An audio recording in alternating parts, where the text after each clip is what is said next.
you could take the derivative of that using product rule. Like you could write this like that, and then use product rule and actually figure out the derivative. But I don't want to talk about things like that. I want to talk about things like this. Could you take the derivative of that using product rule? No, there's not some like nice easy trick. And so what this is this is a composition of functions. It's the function x cubed plus 2 gets eaten by the function x to the 1/4. Okay, so that's what would happen if you did this. Plug x into here, and then plug that into here, and what you would get out is x cubed plus 2 to the 1/4. Okay? Whenever you see something like this, a composition of functions, where a function gets fed to one function and then into another function, maybe even again, what you need to do is use this thing called the chain rule. And so what the chain rule says is figure out what the outside function is, take the derivative of that. So take the derivative of the outside function, and then plug in the inside function. Just leave it alone. And then multiply by the derivative of the inside function.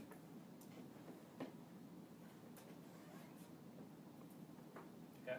That's, in my words, what the chain rule says. Okay? Well, what's the outside function? It's going to be the thing outside the parentheses. Right? Because the parentheses are like the mouth of this function. So the outside function in this case is blah to the 1/4.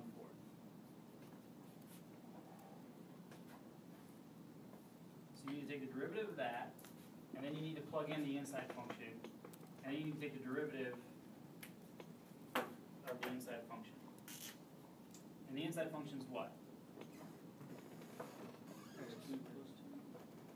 Yeah, the inside function is x cubed plus 2. So I'm going to plug that in here, and then I'm going to take the derivative of that. So what's the derivative of something to the 1/4?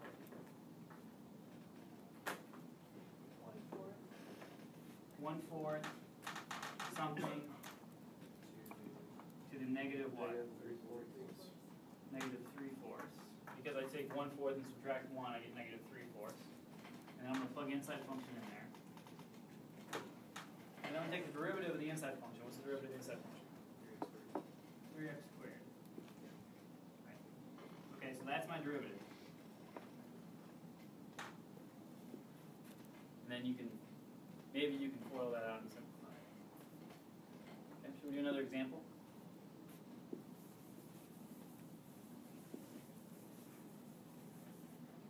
Say I have y equals x to the 1/5 plus x to the minus 1/5, all raised to the 3rd power. What's the outside function? Cube. Yeah. Outside is blah cubed. Inside's what?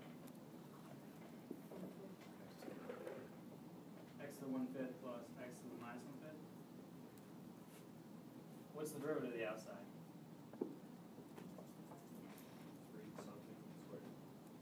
3 something squared.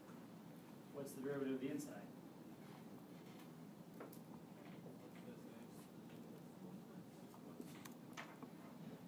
Inside the primary means you said 1/5 x to the negative 4/5 minus 1/5 x to the negative 6/5. So these are all the pieces I need to figure out the chain rule. So it says that dy dx is the derivative of the outside. Plug in the inside, just leaving it alone, and then taking the derivative of the inside. So the derivative of the outside is 3 blah squared. Inside is this x to the 1/5 plus x to the minus 1/5. And then the derivative of the inside is 1/5 x to the minus 4/5 minus 1/5 x to the negative 6/5.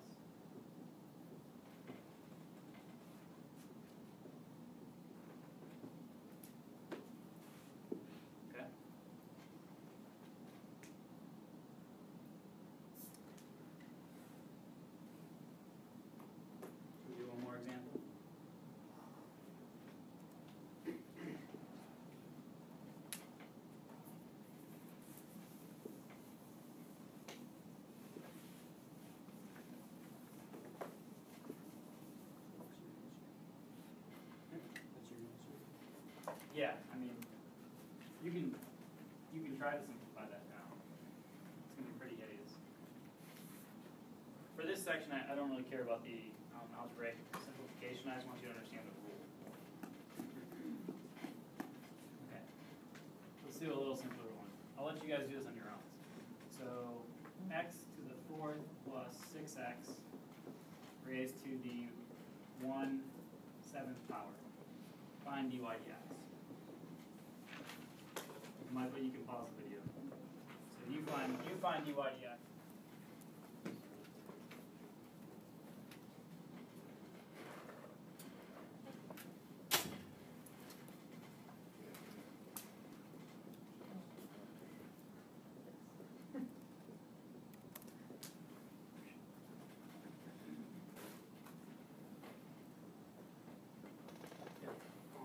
Would that be as far as you wanted us to solve that? Yeah, now I can be able to simplify much more.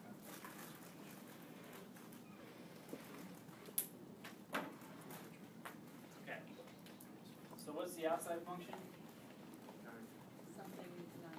Something to the 9th. So derivative of that would be 9 something to the 8th. What goes in here? X squared plus 7. Yeah, just the inside function. And then what goes out here? 2x. 2. Okay. So you might write that as like 18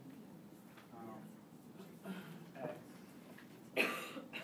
times x squared plus 7 to the 8th. And I don't think you really want to pull that out 8 times. So we'll leave it there.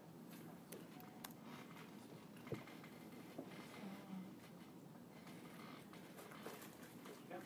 So if we were to leave it like the 9x squared plus 7 to the 8th times 2x, would it still be correct? Or do you want us to? Yeah. Still true.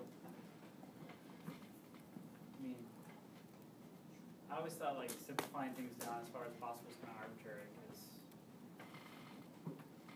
all you're saying is that this is true, and this is true too, but they're equivalent. It's just a matter of multiplying out and simplifying.